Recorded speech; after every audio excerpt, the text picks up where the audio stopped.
Karena tunduk kepada ketentuan Allah bagi orang kafir itu kan gak mesti jadi muslim kan. Aish kariman au mut syahidan, hidup mulia atau mati. Ketika tidak ada lagi permusuhan di dunia, akan tercipta apa, Pak?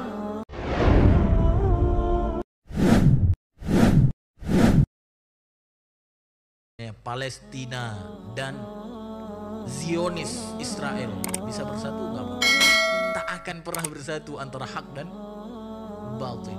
Jadi kalau kita sudah memahami ini, kita tidak heran kenapa di sana perang terus. Nggak heran, Pak.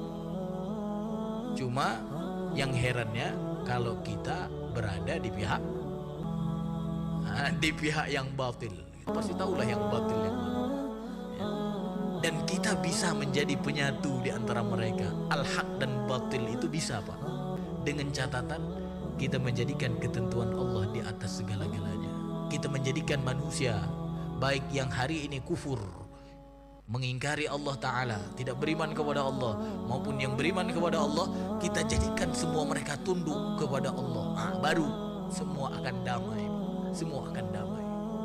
Tapi tanpa itu tidak, Pak. Tanpa itu tidak.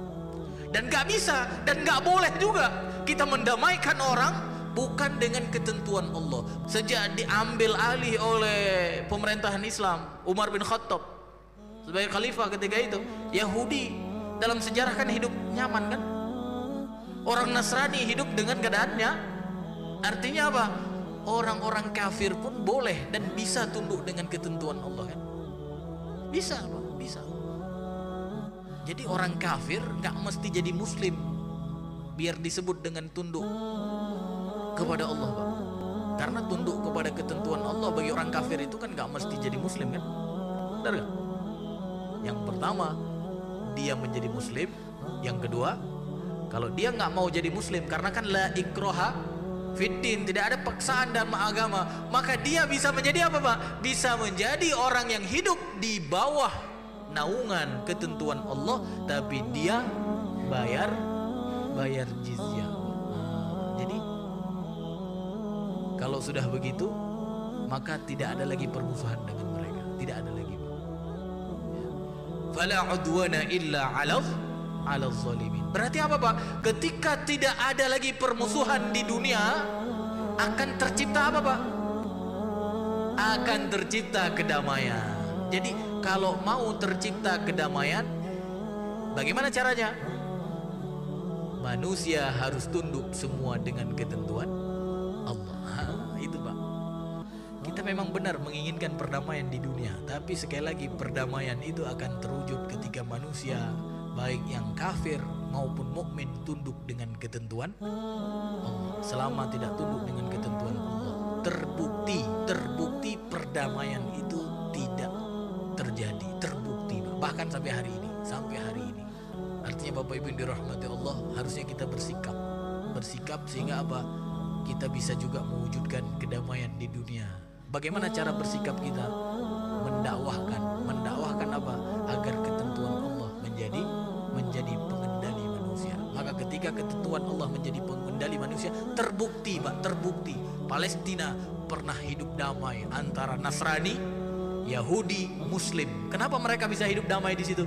Karena yang mengendalikan mereka adalah ketentuan Allah. Di Madinah sebelum Rasulullah SAW menguasai Madinah, bahkan Mekah sebelum Rasulullah menguasai Mekah, terjadi peperangan terus menerus antara satu suku dengan suku yang lain. Tapi ketika Rasulullah sudah menjadi pemimpin, sudah mengendalikan dengan ketentuan Allah, apa yang terjadi, Pak? Mekah tidak lagi perang, Madinah tidak lagi perang. Semua menjadi apa, Pak? Menjadi rukun di bawah ketentuan Allah. Selama tidak ketentuan Allah di atas segala-galanya, maka permusuhan itu akan terus apa, Pak? Akan terus ada, ya. Namun kalaupun ya ketentuan Allah belum di atas segala-galanya, minimal apa, Pak? Minimal kita semua jangan sampai salah posisi. Jangan sampai salah posisi. Karena posisi cuma ada dua saja. Alladzina amanu yuqatiluna fi sabilillah. Orang-orang yang beriman, kata Allah, mereka berperang di jalan Allah, mereka berjuang di jalan Allah. Walladzina kafaru yuqatiluna fi sabilit taghut. Sedangkan orang-orang kafir, mereka berjuang, mereka berperang di jalannya taghut, di jalannya syaitan. Dan Allah memerintah faqatilu awliya asyaiton. Allah memerintahkan kita untuk apa, Pak? Untuk memerangi aulia, teman-temannya siapa? Teman-temannya syaitan. Maka mudah-mudahan kita jangan pula jadi temannya syaitan, tapi jadilah orang-orang yang memerangi syaitan. Meninggal kita mulia, menang kita mulia. Makanya para ulama menyebutkan aish kariman au mut syahidan, hidup mulia atau mati syahid.